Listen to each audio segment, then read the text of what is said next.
Masarap magkaroon ng best friend. May taong poprotekta sa'yo, may taong magpapasaya sa'yo, pero handa mo bang itaya ang pagkakaibigan para sa hinahangad mong pagmamahalan? Nooy umibig na ako, subalit nasaktan. Ako si Princess. Grade school pa lang ako, palagi ko ng kaklase si Ivan. Magkaibigan kasi mga magulang namin, kaya kung nasan ako, nandun rin siya. Mapalungkot man o mapasaya, sa kulitan man o problema. Yan si Ivan, ang taong lagi kong kakampi sa buhay. Ngunit nang ikaw ay makilala, biglang nagbago ang nadarama. Para sa'yo, ako'y ibig pang muli. Dahil sa'yo, ako'y ibig nang muli. Ang aking puso'y pag-ingatan mo. Dahil sa ito'y muling magmamahal sa'yo. Para lang sa'yo. Isang araw,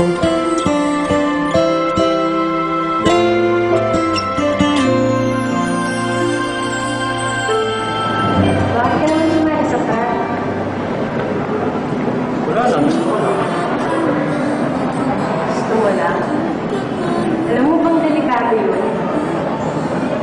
Alam mo naman kung pinapasok ko. Ang dami-dami sumasali sa mga. Ano ko ba?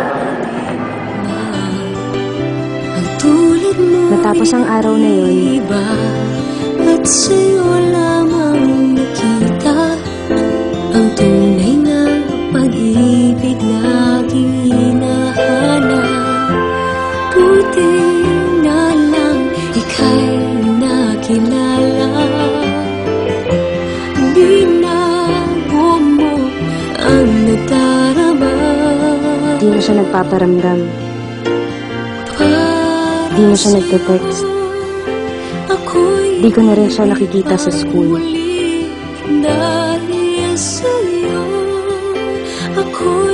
Kamusta na kaya siya? Pinuntahan ko siya sa bahay nila. Pero hindi ko siya naaabutan. Namimiss ko na yung best friend ko.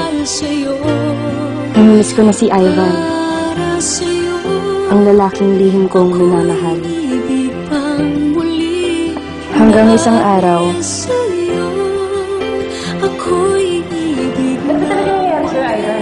Bakit? Wala. May hindi ka sinasabi sa akin eh.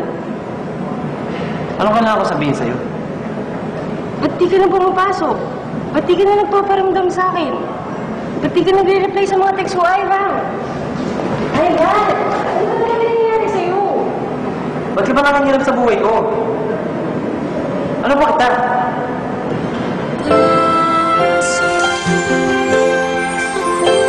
natahimik ako sa sinabi niya. Ano ba niya ako? Isa lang akong hamak na best friend. Hanggang doon na lang yun.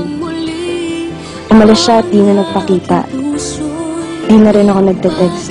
Di na rin ako pumupunta sa kanila. Makalipas ang 2 linggo, may natanggap akong balita. Nasa ospital daw si Ivan. Malubha ang lagay. Para lang sa'yo, ako'y di na muling mag-iisa. Ikaw na nga ang hindi hinintay ng puso ko. Para sa'yo, ako'y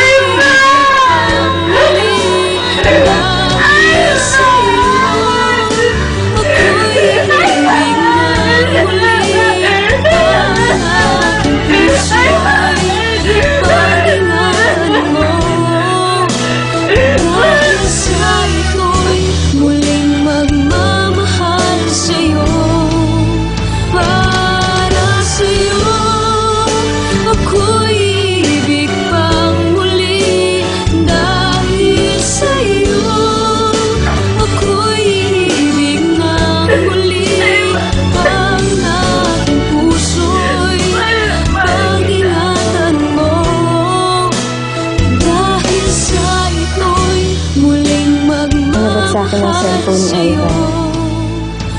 Pare, huwag nang papakilaban ng best friend ko. Ginawa ko naman ang sinabi niyo, di ba? Nalayan ko na siya. Basta huwag niyo nang gagalawin si Princess. Mahal na mahal ko yun.